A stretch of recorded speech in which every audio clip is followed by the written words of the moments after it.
Let me ask you this, because obviously the book is about asking questions, Right. and a lot of it is geared towards sales and prospects. But since we're talking about staff, Okay. we're talking about structure. Those are two of the S's here. Yeah.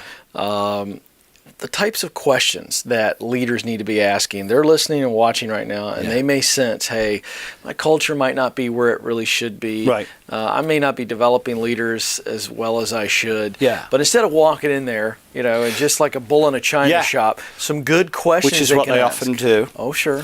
So there's a thing in there in the book which we talk about the difference between an interrogation and an interview. Oh, that's so good. I'm hoping that nobody that's watching has ever been arrested by and taken in for questioning by the FBI. We've all watched enough movies and television shows. Exactly, right? So we know the difference between an interview and an interrogation.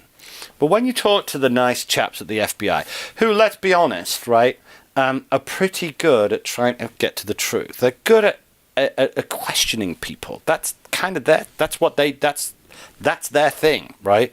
So the FBI are taking people in for questioning and having people help them with their inquiries, right? And they're pretty good at getting to the truth. Now, a lot of leaders look at the bottom right-hand corner of the spreadsheet every month and think, this isn't working, right? Grumpy, grumpy, grumpy. And they'll go, I'm going to go out there and I'm going to go and ask some questions. And really what they do is they get people into their office and they start interrogating them. And intuitively, we know what an interrogation feels like versus what an interview feels like, right? So but for some people, let's just have fun with this. Let's not just assume, because I would attach words to it. But what would you attach if you were to attach an emotion with an interrogation versus an interview? What would the emotion be? Well, fear, right? The FBI define an interrogation. So let's define those two things. And the FBI, they define an interrogation. This is what their objective is. And again, this is all explained in the book, but they say that an interrogation, the objective is an interrogation is to have the person that they are actively trying to have the person do or say something that's against their best interests.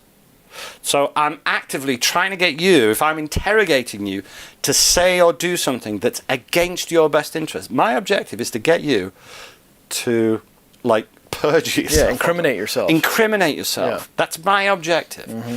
Whereas an interview is a set of questioning designed to uncover the truth. Yeah. They're not the same thing.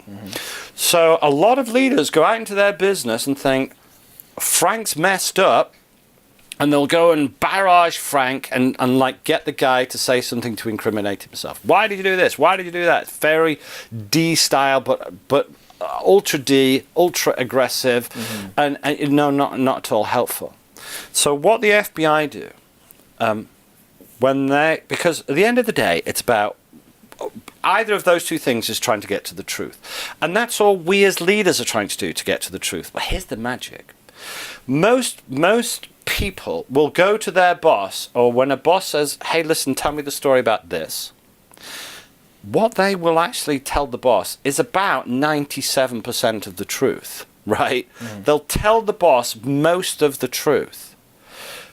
But they won't tell them the whole truth, the full truth, and nothing but the truth. They'll tell them a version of the truth, they'll tell some of the truth. But you know what? The magic, the bit that you really need is in that 3% that they're not telling you. So it's your job to try and get to that 3%. Like the FBI's job to try and, where were you on Wednesday at 3, right? So get to that bit of the truth.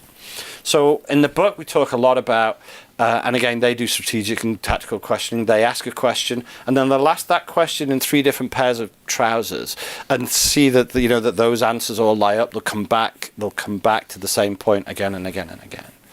At Sandler, we call when you're in front of a prospect, and you're giving information that's against your best interest, So all the people that are watching and the sales guys that you've got, and they're going out into the world and they're talking to your prospect and they're giving information that's against your best interests. We call that unpaid consultancy, where you're going out into the world and you're just running your mouth, you're giving lots of free stuff away, and we don't kind of like that kind of stuff, right? So what the FBI do when they're questioning someone, they have a pre-call plan. Well, we call that a pre-call plan. They have questions that they have in advance figured out. And they're going to ask you a bunch of questions, and they write them down in advance, right? And the reason that they do that is because for active listening, you're an interviewer, you get this. If I ask you a question, and then you're responding, and I have no idea what my next question is, I'm not actually listening to you. I'm thinking what my next question should be. Exactly right. And it's the old listen to respond versus listen to understand. Yes. And the FBI are trying to listen to understand instead of listen to respond. Right. Make sense? Right. So you've got to have a pre-call plan, like the FBI do. They don't just go and arrest people. They have a plan, right? And they have stuff written down and timelines, and they have a whole bunch of... And I was going to just say, there's one other thing here, because you're absolutely right. It's not just that the FBI has a plan and they know what the questions are next, but they're also listening so intently that they can get off on a rabbit trail. Yes. A specific rabbit trail when they start finding out something. Yeah. But they can go on that trail because they know they can get back on the path 100%. Because of the plan. I just wanted to point that out because most people don't understand that. I do that as an interviewer, which means I got to listen to you. Right. Because if I'm listening to you, I might skip 3 questions. Yeah. Yeah. Because you take me somewhere else that I think the audience needs to go. Yeah. So I just wanted to point that out. And I know you agree with that, but that's what I would call really active listening. 100%. And it comes back to the first question you asked me. I will never call a prospect. I will never go and see a prospect or a client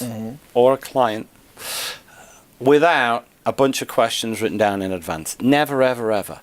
And neither should anybody that's watching. So you know what your business's organization's strengths and weaknesses are. So rather than play to your weaknesses, let's play to your strengths. Let's assume that you think that one of your competitive strengths is that you're local.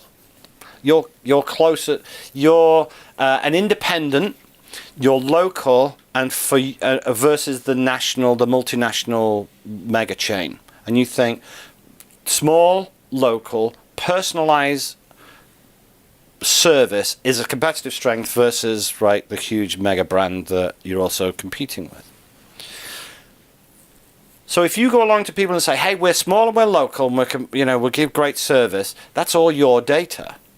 But instead, if you kind of figure out that I want my prospects to believe that small and local and great service is a competitive advantage, I would angle my questions in advance such that I would say, are you the kind of guy that looks like a lot of our clients who believes there is value in small, local, independent, competitive and great service? Let's say the guy goes, no. Well, then he's not a prospect for you. But let's say the guy says, well, yeah, maybe.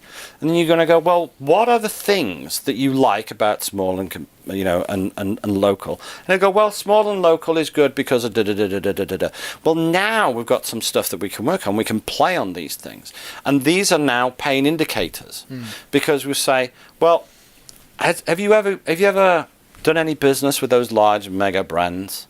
And they go, yeah. Well, tell me about a time when you discovered that you don't like working with them. Oh, well, we had this time. It was awful, and it took them 4 days to get back to us. And then instead of going, okay, well, that makes sense, you go, well, 4 days?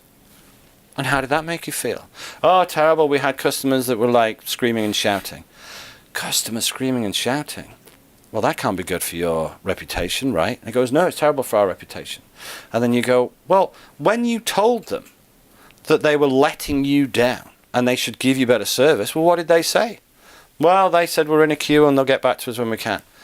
In a queue and get back to you, right? So you're having this whole pain conversation so that when you give them your price, ultimately, they're going to go, Well, it may be a slightly more than the bigger mega brand, but it reinforces all of the good stuff we said about being small and local and independent. Does that make sense? Yeah, it's beautiful. Yeah, so it's about the questions you ask and the way that you ask intelligent questions.